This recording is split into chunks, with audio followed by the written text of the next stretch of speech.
What we're seeing in Australia right now didn't happen suddenly. These protests built up over time, and there are very clear reasons behind them. For many people, it reached a moral breaking point. For weeks, images and reports of civilian suffering kept appearing again and again.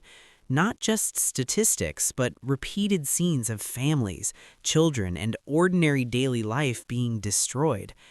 After a while, a lot of Australians felt this was no longer something distant that could be ignored or scrolled past.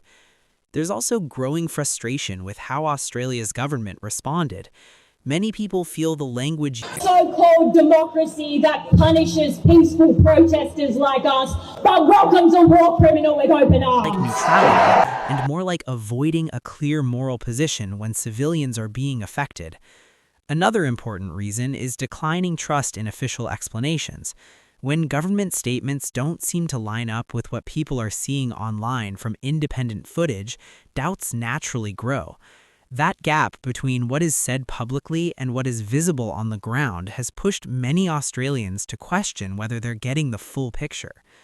A lot of protesters believe silence itself sends a message. They argue that even if Australia isn't directly involved, staying neutral during sustained civilian suffering still carries responsibility. For them, protesting is a way to publicly say that this position does not reflect how they feel.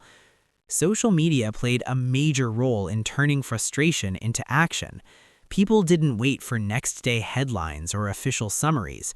They saw events unfolding in real time, shared them instantly, and organized demonstrations quickly.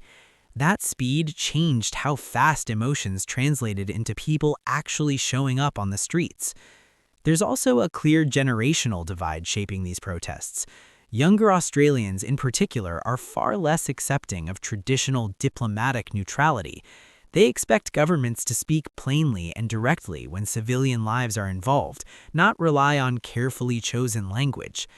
Concerns about media coverage have also fueled public anger. Some demonstrators feel mainstream reporting shifts attention away from civilian impact too quickly or softens certain realities. Taking to the streets becomes a way to force those issues back into the public conversation. Beyond this specific conflict, there's broader frustration with global power dynamics. Many people see a repeated pattern where powerful states